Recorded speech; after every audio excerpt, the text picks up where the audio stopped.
আজকে সকাল সকাল চলে এসেছিলাম লেকটাউন ন্যাচারাল সিটিতে একটা কানেকশন ইনস্টল করতে, যেটা কিনা আগের দিন সন্ধ্যাবেলা কেউ এসে ইনস্টলটা করতে পারেনি, রিশিডিউল করে চলে গেছিল।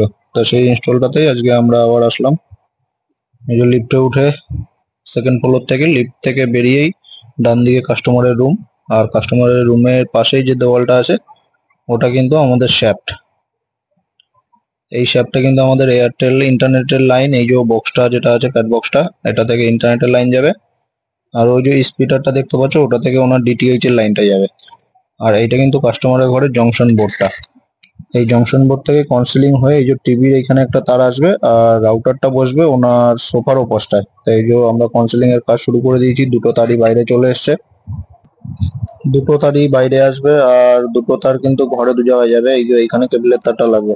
আর এটা হলো কিন্তু আমাদের ফুজি করার নতুন স্প্লাইসিং মেশিন। কারণ আমাদের আগের যে মেশিনটায় কাজ করতাম পাতলা মেশিনটা, ওটাও ফুজি করার, কিন্তু ওটা খারাপ হয়ে গেছিল আগের দিন বৃষ্টির জল ঢুকে। তাই এটা কোম্পানি থেকে নতুন দিয়েছে। তাই এই মেশিনটায় কিন্তু কোনো সুইচ নেই, শুধু অন অফ এর সুইচটা আছে, আর বাকিটাই কিন্তু পুরো টাচ স্ক্রিন।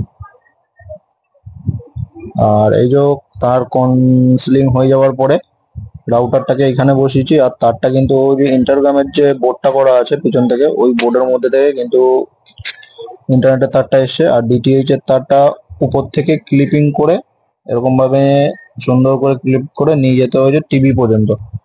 এইটার কারণ হচ্ছে যে ওনার কনসিলিং এর লাইনটা ছিল, পাইপটা কিন্তু জাম হয়ে গেছে কোনো কারণে, তা ভিতর থেকে তারটা নিয়ে যাওয়া সম্ভব না। এই কারণে কিন্তু কালকে কাজটা হয়নি। তো ভিডিওটা যদি ভালো লাগে সবাই কমেন্ট করো, আর কারো কোনো সমস্যা থাকলে কমেন্টে জানিও, হেল্প করে দেবো।